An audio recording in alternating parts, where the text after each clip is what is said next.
Students, आज हम maths 2 के हॉट क्वेश्चन सीरीज में क्वेश्चन नंबर 21 देख रहे हैं। ये क्वेश्चन नंबर 21, ये क्वेश्चन 5 जो नवनीत का स्वाध्याय प्रश्न पत्र 3 है, उसमें क्वेश्चन 5 का दूसरा आखिरी प्रश्न है। तो कहा जाए तो क्वेश्चन पेपर जो नवनीत का स्वाध्याय प्रश्न पत्र 3 है, उसका ये आखिरी प्रश्न है। आखिरी प्रश्न हॉट क्वेश्चन के रूप में पूछा गया है 3 नंबर के लिए। तो हम देखते हैं कि इसे कैसे हल करना है। क्वेश्चन 5 का तीसरा, क्वेश्चन 21। पहले हम प्रश्न पढ़ते हैं। दी गई आकृति में भुजा BC या त्रिभुज ABC और त्रिभुज DBC का सामान्य आधार है। सिद्ध करो कि एरिया त्रिभुज ABC बटे एरिया त्रिभुज DBC बराबर है AO बटे DO। ये हमें सिद्ध करना चाहिए। सिद्ध करने के लिए हम इसमें सबसे पहले रचना करेंगे। क्यों रचना करेंगे? क्योंकि यहाँ पर आधार तो हमें दिया है लेकिन ऊंचाई नहीं है। तो इसमें ये जो लाइन खींची है ऊंचाई नहीं है, तो हम क्या करेंगे, इसमें ऊंचाई खींचेंगे। AM लंब BC तथा DN लंब BC खींचा, और यहाँ लिख भी देना है AM लंब BC तथा DN लंब BC खींचा, और जो भी बिंदु है वो एक रेखी हो गए हैं। तो B dash M dash N dash C एक रेखी है। तो इसके बाद हम उत्तर शुरू करते हैं हल करने के लिए। तो कैसे उत्तर हल करेंगे, इसमें हम क्या कर सकते हैं, पहले हमें ओरली भी आना चाहिए कि हम क्या कर सकते हैं। इसमें मौखिक आएगा तो सवाल फिर हमेशा याद रहता है, हमें मौखिक बोलना भी है, समझाना भी है। तो हम सबसे पहले क्या करेंगे, छोटे छोटे जो त्रिभुज बन गए हैं समकोण त्रिभुज जैसा, त्रिभुज AMO और त्रिभुज DNO को समरूप करेंगे। समरूप करेंगे क्योंकि यहाँ भुजाओं का अनुपात दिख रहा है। AO बटे DO इसी त्रिभुज में आ रहा है। तो हम देख रहे हैं कि इस त्रिभुज में एक कोण AMO, सर्वांश में कोण DNO, प्रत्येक समकोण, और साथ में दूसरा कोण ये आ रहा है शीर्षाभिमुख कोण से। कोण AOB सर्वांश में कोण DOC से, लेकिन उसी का छोटा नाम कोण AOM सर्वांश में कोण DOM शीर्षाभिमुख कोण। इस तरह से कोण कसौटी से दो त्रिभुज समरूप हो गए। उसके बाद हम संगत भुजाओं का अनुपात लेंगे। तो AM बटे DN बराबर हो जाएगा AO बटे DO। तो हमने पहला काम किया दो त्रिभुज को समरूप करना और संगत भुजाओं का अनुपात लेना, ले लिया। दो काम हमारा हो चुका। तो उसके बाद हमें क्या करना है, हमें एरिया त्रिभुज पे जाना है। दो त्रिभुजों का क्षेत्रफल कब निकल सकता है, हम कब निकालते हैं, ये पार्ट 1 का सवाल है, बहुत ही महत्वपूर्ण सवाल है। दो त्रिभुज जब समरूप होते हैं तो समरूप त्रिभुज का क्षेत्रफल प्रमेय लगाते हैं, और दो त्रिभुज में अगर दो त्रिभुज दिए हैं तो सीधा सिंपल हम त्रिभुजों के क्षेत्रफल संबंधी गुणधर्म जो पाठ के शुरुआत में है 4 गुणधर्म लगाते हैं। और ये दोनों त्रिभुज की खासियत ये है कि इनका आधार समान है। तो आधार समान होने से इनका संगत ऊंचाइयों के अनुपात के बराबर इन दोनों त्रिभुजों का क्षेत्रफल का अनुपात हो जाएगा। तो इसका मतलब ये दो त्रिभुजों का क्षेत्रफलों का अनुपात बराबर होगा संगत ऊंचाइयों का अनुपात। कारण क्या होगा, समान आधार वाले त्रिभुज। तो इस तरह से हम ये गुणधर्म लगा के जब AM बटे DN करेंगे तो AM बटे DN हमारा पहले से ही इस अनुपात के बराबर है AO बटे DO। तो इस तरह से ये हमारा उत्तर आ जाएगा। चलो हम इसको हल करते हैं। एरिया त्रिभुज ABC बटे एरिया त्रिभुज DBC बराबर AO बटे DO।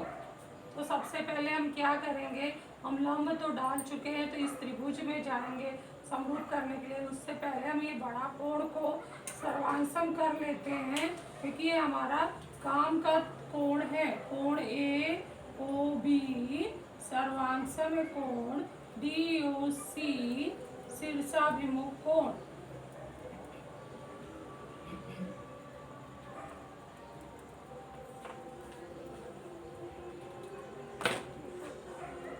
इसी का छोटा नाम लिखते हैं, इसलिए कोण AOM सर्वांशम कोण DON एक से कोण के भिन्न नाम, या फिर हम एक रेखी भी बता सकते हैं। BMO और CNO एक रेखी है। अब हम त्रिभुज पर चलते हैं।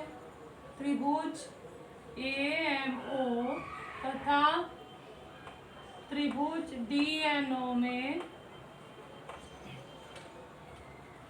कोण AMO सर्वांग सम है कोण DNO प्रत्येक समकोण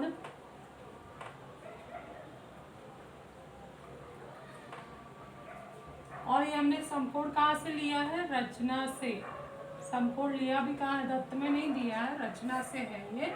और दूसरा जोड़ी आएगा कोण AOM सर्वांग सम है कोण DOM। इसका हम कारण शीर्षाभिमुख देखकर नंबर 2 में निकाल चुके हैं 2 से।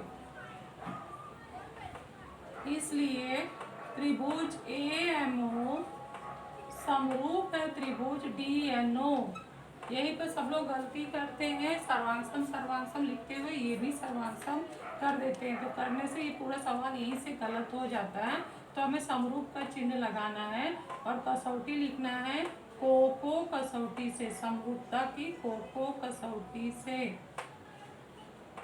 अब हम संगत भुजाओं का अनुपात निकालेंगे। इसलिए AM/DN बराबर है AO/DO। AO/DO हम देख रहे हैं हमारे साध्य का ही भाग है।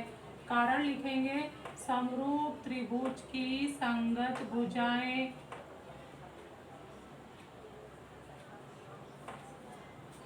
अब हम क्या करते हैं, दो त्रिभुजों पर चलते हैं, उनका क्षेत्रफल निकालने के लिए। तो हम जानकारी लिखते हैं त्रिभुज ABC जो दत्त में दिया है, त्रिभुज DBC का सामान्य आधार, सामान्य कॉमन है, सामान्य आधार BC है। ये लिखना जरूर, इस पे आधा नंबर मिलता है, क्योंकि हम जो भी जानकारी दत्त का लिखते हैं ना, तो सब ये पता चलता है कि आपने सवाल अच्छे से पढ़ा है और आपको सब उपयोग करने भी आता है। तो इसलिए एरिया त्रिभुज ABC बटे एरिया त्रिभुज DBC किसके बराबर हो जाएगा? आधार तो समान हो गया, तो संगत ऊंचाइयों के अनुपात के बराबर होगा AM/DN। कारण लिखेंगे समान आधार वाले त्रिभुज के गुणधर्म से।